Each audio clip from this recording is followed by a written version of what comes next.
Well, it's Wednesday evening, the third day of the trial. The publicity that we've had out of this has been absolutely amazing.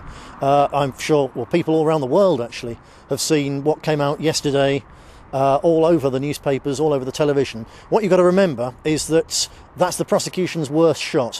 What they told the jury yesterday and what the media picked up on was the edited, selected, twisted highlights of what Mark and I had said. That's it. The prosecution's finished.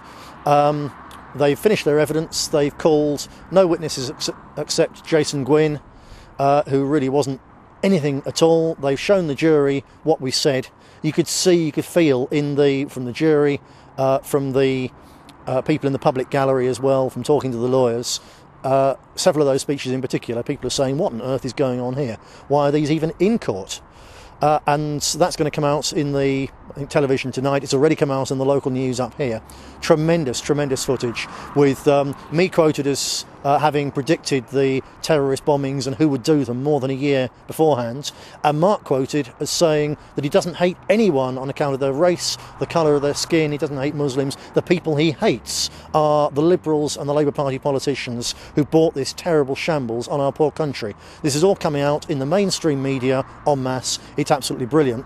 And the problem for the prosecution is that from now on, it's the defence evidence. This is now, from now on, for the next few days, our turn to put it our way. And if there's now enough of a media bandwagon, they've got to keep on rolling. This is now a big news story. It's all going to come out. And I don't think they yet have the faintest idea of what my evidence on why I said that Islam is a vicious, wicked faith is going to be. If they had, I think they'd try and get out of this case pretty damn quick. Perhaps it's too late. There's nothing on tomorrow that we're going to be able to report, I believe. The jury's been sent out until the day after tomorrow. It's all for a day, basically, of legal arguments. And I don't want to speculate on what that might bring. But as far as we're concerned, Mark and I have got to be there tomorrow, but there's going to be very little to report out of that, either on camera or even on the written blog. I've written my blog up again tonight. It'll be up by middle to late evening, so people can see what went on today. But tomorrow, I think there might not actually be very much. So we'll see how that goes. But our defence teams are still working on the final tweaks of our defence, and like I say, it's our turn now. They've had their best shot. Frankly, it really wasn't very good at all.